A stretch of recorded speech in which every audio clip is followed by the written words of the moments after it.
Hi, everybody. Welcome back to TPA TV. Today, I am truly blessed, honored, and just besides myself to be talking to someone that is so dear to me, someone that has been a true inspiration, has, I have the absolute highest regard for.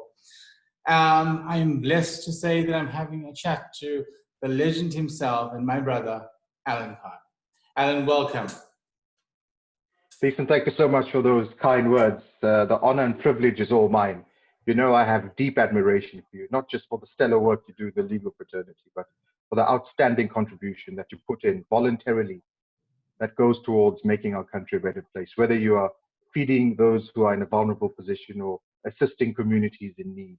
The work you do behind the scenes, below the headlines, those are the moments that matter. So really, thank you for all that you do for our country. And, thank you for inviting me for a chat. I've missed you. I haven't seen you in a while. I think the last we bumped into one another was at the Phil Ferron concert in Durban a couple of months ago before the lockdown.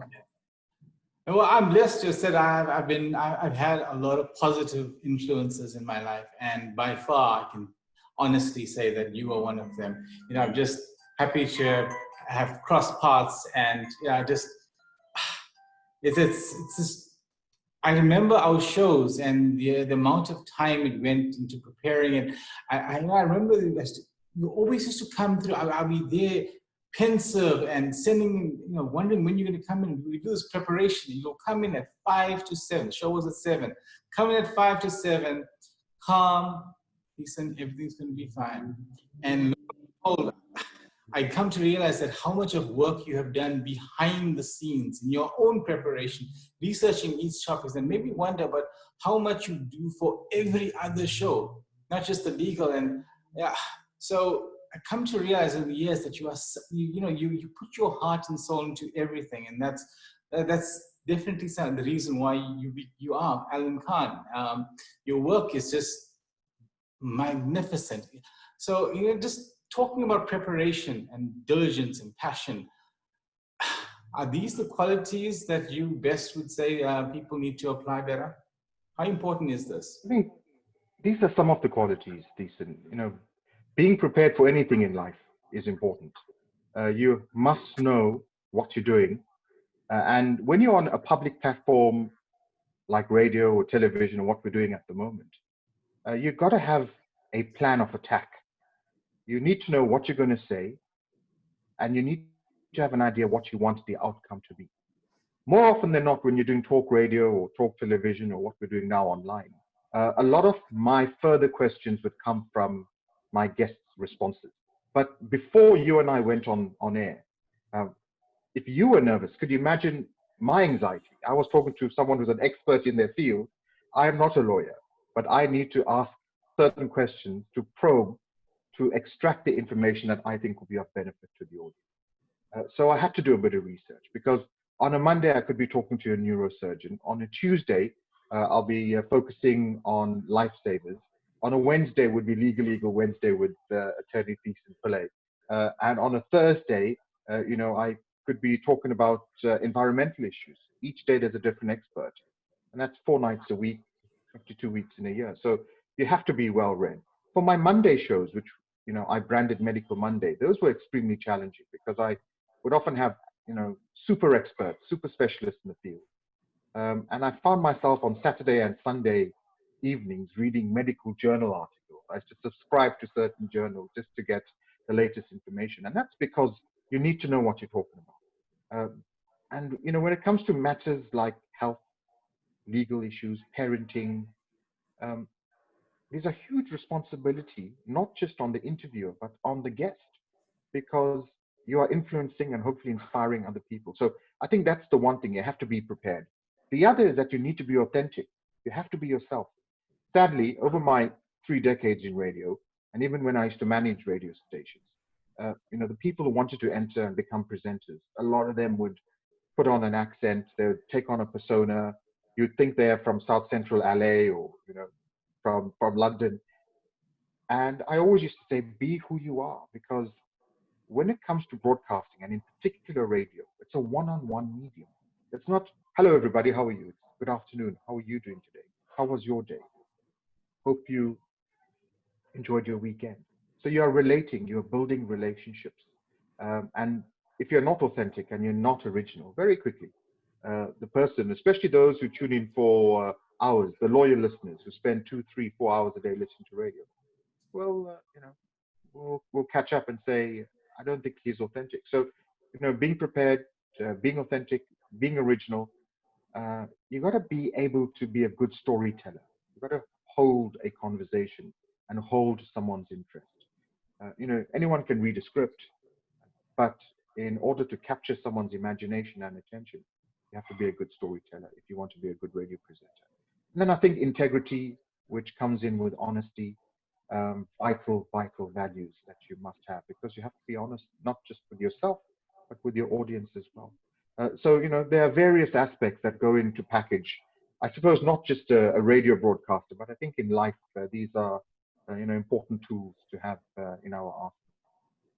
One of the things I truly admire, I'd be sitting at sometimes, I remember sitting across the studio from you, and a caller would come through, and you'd remember that caller from shows gone by, maybe sometimes even months before that call. You'd remember the specificity of where they live and the context of it.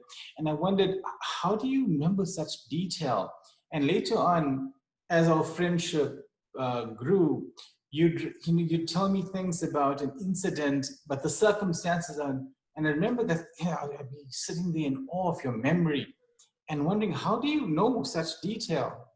And realize over the years that when you converse with someone, you're there in the moment, you're present there.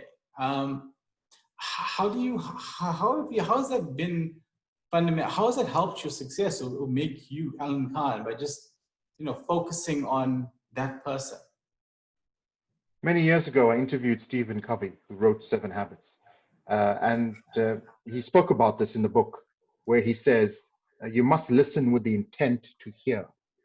Far too many people listen with the intent to respond. So the intention to listen to someone. So I listen to your question. Whilst I may be formulating a response to your question, I've got to hear you and absorb what you say. And it starts off even at, hello, I'm Thissen Pillay. So I want to register the name. Clearly, I won't remember every person that I've met in my life. But my guests, those people who I have interactions with, those who call into the show, you have to remember. I'll take you back to a really quick story. When the Sri Lankan cricket team first toured South Africa in the 90s, a lot of the commentators, and I was in the media box, the commentary box at Kingsmead Cricket Stadium, a lot of the commentators were struggling to pronounce the Sri Lankan cricketers' names. And they would chop the names in half and give them slang names and nicknames. But I made an effort to make sure you pronounce the names correctly. And then there were a few journalists. One of the umpires was Srinivasaraghavan Venkataraman. And they used to call him Umpire Venkat. And I suppose he allowed it to go for whatever reason, and that was his choice. But at one point during an interview when the test match had ended, he reprimanded one of the journalists to say, my name is not Venkat. My name is Srinivasaraghavan Venkataraman. And I realized that when you don't remember things, and secondly, when you get people's names wrong, it's not just disrespectful, it's an insult. And I made an effort there and then, especially when it comes to names, to make an effort. If I didn't hear your name, I'd say, sorry, how would I pronounce that? Or how would I spell that? Just so that I can document it for future reference. So these are little things that I've picked up over the years in terms of absorbing what someone is saying, paying attention, and then hopefully remembering it so that at some stage in the future, you'd be able to have a positive recall. And small things like that inevitably gain people's admiration and respect. And you've done phenomenally at that. The other quality that I admire, and I keep commenting on that, is you're an absolute romantic. I think your first love is radio and music, but from your post, and I keep saying this, you remember every detail. How do you do that? Yeah, well, listen, as much as I love radio and music, I'm a huge Everton football fan. But when it comes to my wife, that's the ultimate romance of my life. I was blessed on the 10th of September, 1996, at about 10 past 11 in the morning. Studio 10 Capital Radio. My producer Wendy Hall, who 2 days before had told me, listen, we'll be talking to a lady called Mariam Sidat about street children. I said, oh, Wendy, we've covered this topic so many times on the talk show. My show was called Capital Live on Capital 604 at the time. She says, no, listen, talk to her for a few minutes, 2 or 3 questions on street children. But she's heading up the census, which is counting the homeless citizens at Durban. And that piqued my interest, and I'll tell you why. 1996, 2 years after our first democratic elections, it was our first national census that would count all South Africans. So it was a big deal. And what was important is that here they were also counting the homeless citizens of our city. And I thought that was an interesting project, because the homeless community are more often than not forgotten about and kept on the outskirts of our community. And I was delighted that we could talk about that. So in she walked, wore a nice long gypsy skirt, had a tank top, denim jacket on, 4 gold bangles, a maroon and green Gucci watch. Nails were beautifully manicured, and had her sunglasses up in her hair. And I was taken aback. I wasn't looking to meet anyone, let alone, thinking about proposing marriage. And in she walked. And I was captivated, to be honest, started the conversation, and then moved on from street children to the census. And a 15-minute interview turned into 25 minutes. And I had to go because I had other people lined up. And then Wendy walked Mariam out, and Wendy came back in and said, wow, that sounded good. I said, hey, Wendy, I'm going to marry that girl. And she said, you're talking rubbish. And 178 days later, we were married after meeting. So that made a huge impact on my life. And the reason why I'm telling you this is that I suppose that's how we remember things. Those moments that have made a significant impact in our very being. I'm sure you remember important things in your life, the people you've met and the places you've visited and the experiences you've had. Maya Angelou encapsulated it. She says, people will forget what you did. They will forget what you said, but they will always remember how you made them feel. And if someone can make you feel something, and that's a positive feeling, you'll remember it. Sadly, feelings are also negative and sad at times. And we remember those as well, but that's what makes us human. And it's our ability to have the positive triumph over the negative is what will keep us happy. Profound, brother. You have 30-year milestone, and shortly, I think, just as lockdown started, sadly we couldn't give you a fitting farewell, but you hung up the the headphones, and you decided, well, that's you taking a break from radio. Talk us through what prompted that, and where to for the legend himself. Thank you so much. So last year, Mariam was diagnosed with breast cancer. She was diagnosed on the 14th of May, and it was a life-changing moment. Nothing can prepare you for it. Now, remember, we had left Westville Hospital, and I had a whole series of emotions going through me. First was worry and anxiety. When you think cancer, you think worst case scenario. And I was driving, and she was in the passenger seat. She says, I can't believe this is happening to me. I said, don't worry, love, we'll get through this.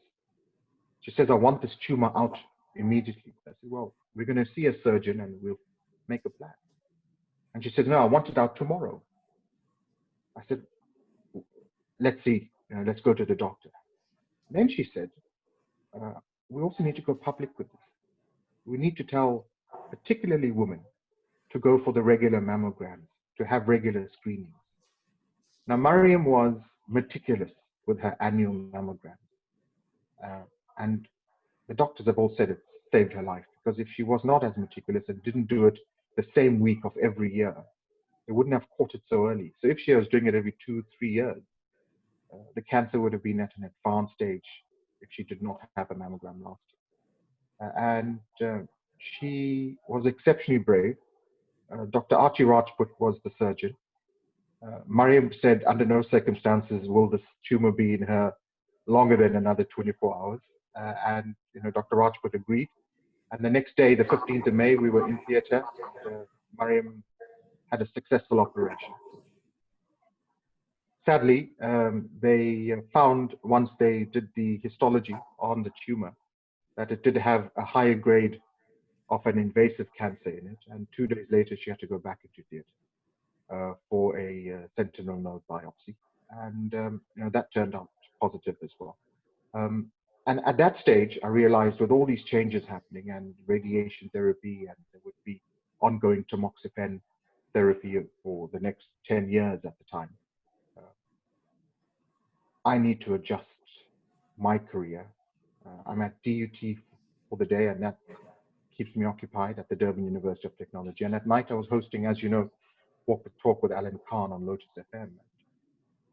Over the last 7 years of hosting the show, Thiessen, I've missed family dinners and birthdays and other milestones, school functions, my son's plays and choir evenings, and many other things that ordinarily I'd be attending. And I just thought, now that I've got this cancer scare so close to me, I need to make more time, not just for Mariam, but for our sons and I. And I decided that when my contract winds down, I would not return to radio.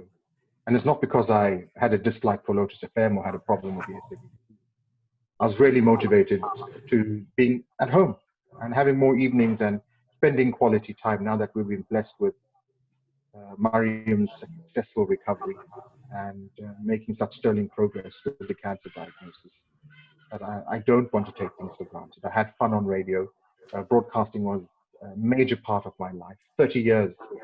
I'll be 49 this year, so I got in very young. And now I'm enjoying having my evenings at home. As you mentioned, it is the lockdown. So both our boys are home. Amir is back from Pretoria, where he studies at the University of Pretoria. Nasser is here with us. So, we four are one, and we're enjoying it. But I do miss radio, I can't lie. It's amazing. I call you guys a super family, and you guys do inspiringly well. But you mentioned something, taking things for granted. And from the lockdown, you see a fair amount of people have been resentful for their not being able to do certain things. What would your advice be, about reviewing one's position about what is really important, about what things money can't buy, and things we often take for granted, having gone through something, a scare like this? What would you tell people to do in terms of probably revisiting mindset? Thiessen, talking about things money can't buy, top of that list would be your health. You can't take it for granted. Yes, we're in a situation where there's a global pandemic and there's COVID-19 around. And we've been asked by the scientists to wear masks, to observe physical distancing, and to wash your hands with soap or 70% alcohol-based hand sanitizer, and take those precautions. I think we should be following those precautions. The reality of the lockdown, and we've seen it not just in our country, but in all 213 nations affected by COVID-19, it has been literally an economic catastrophe, forcing businesses to shut. And I can understand the huge impact that it's had on small businesses, medium, and of course, large multinationals. It's been a difficult time all over. But when it comes to one's health, we have to ensure that we follow the recommended guidelines, especially when it comes to things that are fairly easy for us to achieve: wearing a mask, washing your hands, and staying away from people. And I think in the long term, we have to take these seriously. I think many South Africans, especially those that I've seen, are following this. Clearly, there are instances where this is not happening. I was watching television the other night and looking at what's going on in the United States, considering how, you know, their rates are increasing, but they're off at the beach, they're attending political rallies, and it's as if, you know, the virus doesn't exist in many parts of the US. We've seen, you know, issues in Brazil. It's well documented what happened in Italy and France and Spain, Iran, and of course now South Africa. Our infection rates are climbing through the roof. So we cannot take our health for granted. We also can't take our loved ones for granted. You know, life is short and precious. We don't know, let alone what tomorrow brings, what this afternoon will bring. Just over a week ago, I lost a friend of mine, Charmaine Chuen, who was an attorney, and I'm sure you know her. Charmaine and I were on the Businesswomen's Association of South Africa together. I was one of two men invited to be on this organization. I did hard work, I tell you, over my 5 years there, but it was absolutely amazing to literally be a fly on the wall in a room full of women. And, you know, they made me feel as if I'm one of the girls, and Charmaine, may she rest in peace, was an exceptionally passionate South African who had her heart in the right place, and she'll be sorely missed. So we can't take life and people for granted. And I think, you know, the other thing when it comes to taking things for granted is relationships. You know, whether it's with your parents, whether it's with your sibling, your best friend. Opportunities are lost in a flash. You know, these disagreements and minor issues people seem to have, as families do, you know, we really need to start resolving these things, because once someone closes their eyes and take their last breath, it's really difficult then for you to apologize at that time. So let's don't have any regrets. Let's love more and hate less. Let's focus more on making our world a better place. Alan, thank you so much for taking me up and allowing me to return the favor of asking you some questions and interviewing you. Like I said, you've been such a important, or played such an important role in my life. Before we end up, any parting words, anything that you would like to say as a, you know, motivate our viewers out there currently during this time of uncertainty? Well, you know, firstly, I have to say thank you to you, because when I was inducted into the South African Radio Hall of Fame, you, Lisa, and my wife, Mariam, got together and put together this book of about 380 messages from friends and colleagues, not just in Durban, but from around the country and around the world. And Mariam presented this to me on the plane when we were flying to Johannesburg. And I was exceptionally emotional reading those messages. And it is something that I hold exceptionally dear to my heart, because far too often in life, we only say nice things about people once they've passed on. And it's too late because they don't get to hear it.